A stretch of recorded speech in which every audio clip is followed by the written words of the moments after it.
And today we're at the Bugle in Hamble. The Bugle was a Grade 2 listed building. This one was built in 1771, but there has been a pub on the site since 1600 or thereabouts. Originally it was called the Bugle, and then the ferry house. It was originally used in old days for auctions and inquests as well.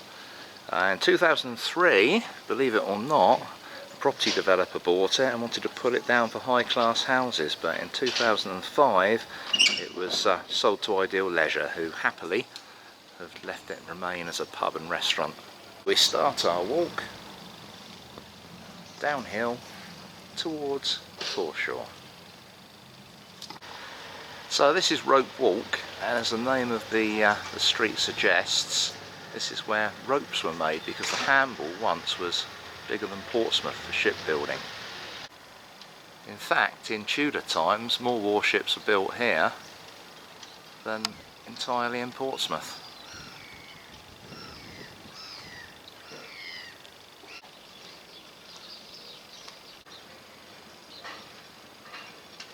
Opposite a really lovely maritime gallery, we're going to walk out onto the foreshore.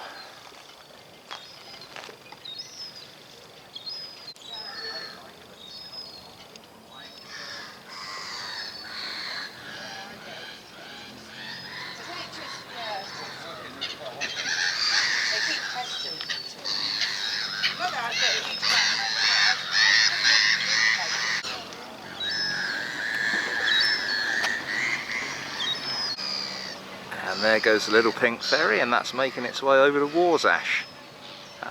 The ferry has operated since the 16th century. Not that particular one, I don't think.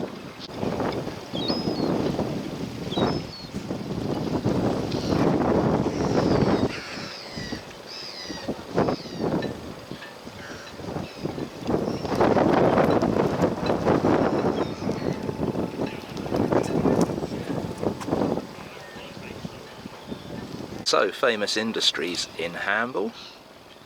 There were oysters, and there was smuggling and piracy. And then further up the road there was an aircraft factory. AV Row that made the Lancaster, ferry that made the swordfish, followed by Follens that made the gnat that the Red Arrows use. And then that became British Aerospace, and they still make parts for Hawks and all sorts of things. There's also an air training college as well on the airfield before the airfield shut, and that used to train commercial pilots. Opened in 1931, closed in the 80s. So there's the Hamble lifeboat and Hamble rescue. So at the cafe we're going to turn inland at this pink cottage. There is a footpath that runs along the front a little bit more if you want to go and have a look, but it's a dead end footpath. So we're going up that road there. So there's a nice little park there, sit by the water. But as I say, we're not going that way. We're going up the road next to the pink cottage.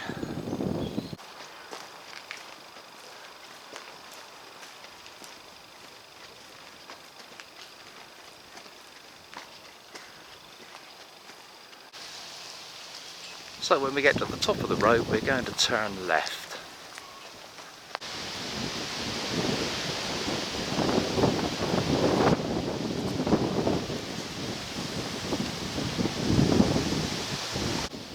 They still have some lovely climbing roses in October. So at the top of Green Lane we come into School Lane, and that's the old school that used to be here at Hamble, now private residence. And we're going to turn left down School Lane. And from School Lane we turn left onto the lower part of School Lane at the end of Copse Lane.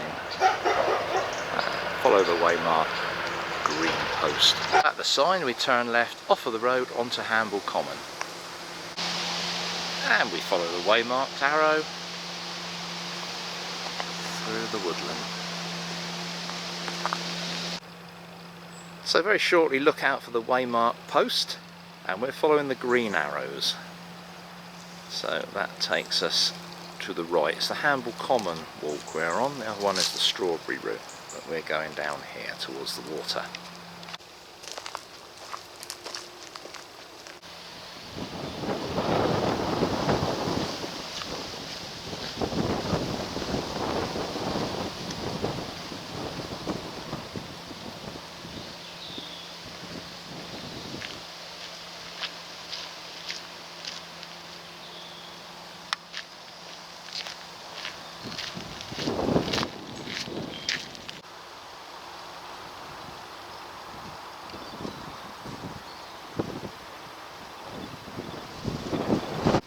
And we're going to cross this pretty little bridge. So after the bridge we turn left and follow the gravel path. So that's quite funny actually. We're talking to a couple and they've just got away with it actually. The tide was creeping in while we were talking and it's covered the bridge now, so it must be a spring, which is a very high high and low low. But you see the bridge is slowly disappearing. So the heathland is one of the few remaining coastal heathlands in Hampshire, and as such it's a triple SI, which is a site of special scientific interest.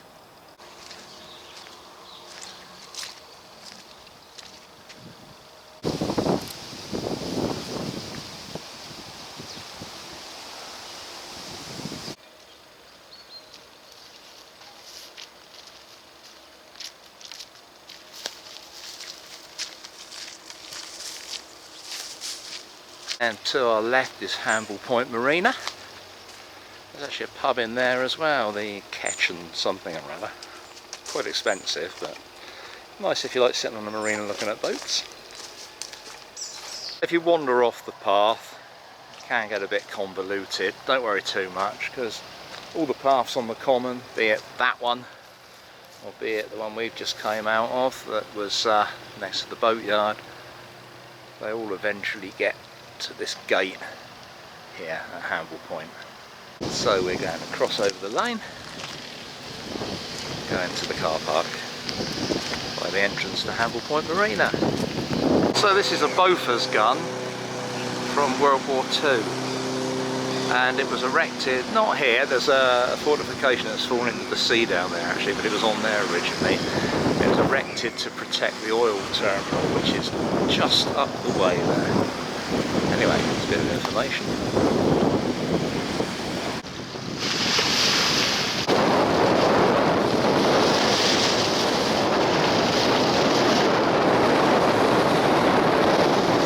that's the Isle of Wight and Foley in the background.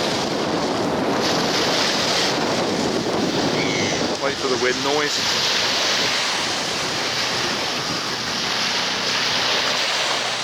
Unfortunately now the old World War II gun emplacement is starting to fall into the sea, so you can't go in there now. You can see the sea is undercutting it quite badly now. So we continue on the path behind the gun emplacement without the gun, and you can see that the sea's encroaching.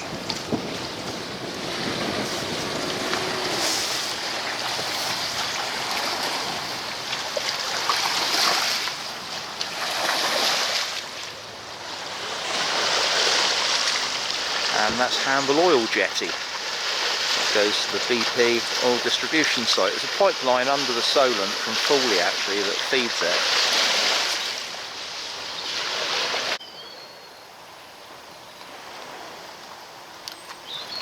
So the path we're on is part of the Solent Way, and we're skirting Hamble Common to the right. Now Hamble Common is 55 acres and it's been settled since the Iron Age. There's a bank and ditch arrangement in there, which is Iron Age fortifications. So out there under the sea is what remains of St Andrew's Castle, which is a castle built by Henry VIII, and the governor was one Sir Henry Mannering, who, believe it or not, was a reformed pirate. But that's not so unusual in those days, in sort of Tudor and Elizabethan times. Pirates were variously called privateers, and they could go and get on with their piracy under the sanction of the Crown. So that's what made the country great, folks. There's a red funnel ferry going out. Henry VIII built that St Andrew's Castle in 1543, by the way, so it just shows you how coastal erosion has eaten into the coast of Hampshire. And then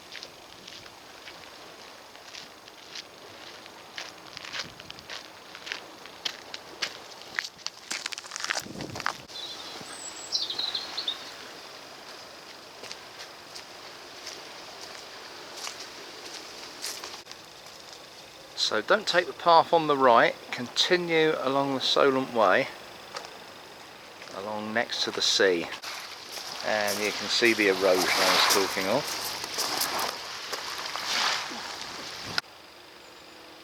So we've ignored that little spur off to the left and carried on the path that runs close to the common. And ignore the gate on the right and just carry straight on, because the path bends round, so it's more of a right bend than a right turn. And they're going to follow on where these people are walking. So this is a pretty little glade of oak trees.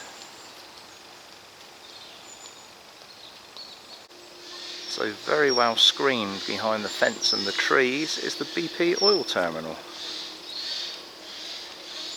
So just keep to the paths on the left hand side skirting the oil terminal. Don't be tempted inland on any of the myriad of other paths.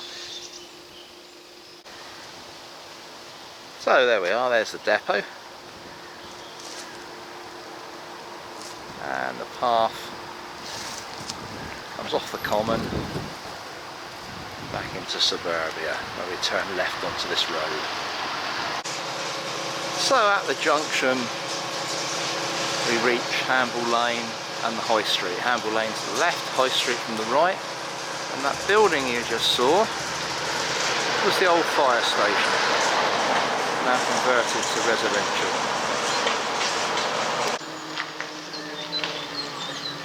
Old time compass adjusters, nautical instrument shop there. So as we walk along the High Street, to the right there's St Andrew's Vicarage, and we're going to walk into the churchyard. St Andrew's Church started out life as a Benedictine priory, and that's the low part of the church there without the tower. That's 900 years old, built in the 12th century when the Benedictine monks came over from France. The church was then built later, after the monks left. The tower, it's had lots of additions and things. Hopefully we'll be able to see the sailors' marks on the door, and also hopefully if it's open we'll be able to see the stained glass in there. Some 17th century stained glass, and also some stained glass that was only put in there in 2001, which depicts St Bernard, and he stood in front of the Hampshire and Isle of Wight countryside. It's a shame the church isn't open. They've got some wonderful 17th century stained glass, and as I say, the modern one from 2001 of St Bernard, but we can't see it, they've just locked up, so it's back on the road for us. Now that is a fine tombstone for an Admiral of the Fleet to be proud of. Another interesting tombstone to the equerry to the Duke of Edinburgh. I'm not sure if that's the Duke of Edinburgh we know. Exit the church via the Lich Gate, and as I said before, Lich Gates are put there for undertakers. They used to sit down on these benches, rest the coffin across their laps and wait for the vicar to arrive out of the rain. And whether this is an authentic one or one for decoration, I don't know, but anyway, we come out of the Lich Gate and we turn right. Someone's having a good cough. We're heading down towards the village square again. Lots of opportunities for eating and drinking here. There's the White Hart on the right here. So this is the gun house. Another interesting building.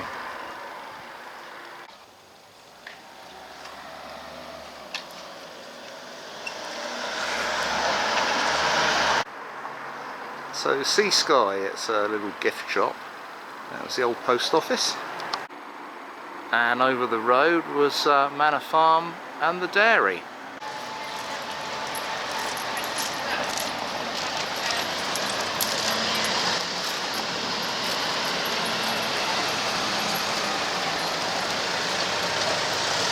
The gold post box is to the Olympian Danny King, who was Cycle Pursuit.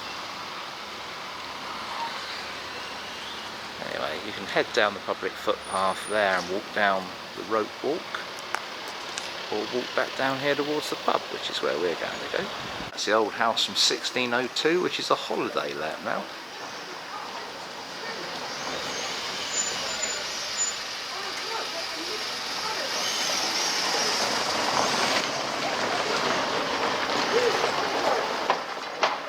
This is what my wife wants in a minute instead of the pub, pirate pasties. And another pub option is the Victory. Pirate pasties. And we've got a cafe, Jenny's Cafe. And we also got the King and Queen. Another lovely little place to sit and eat.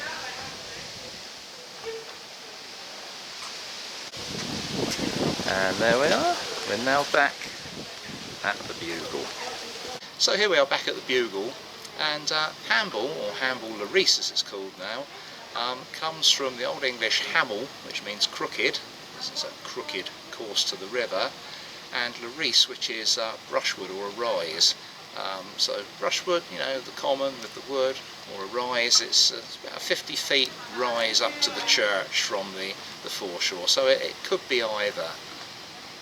Or it could be simply that it was named after a Saxon thane or baron called Hamble.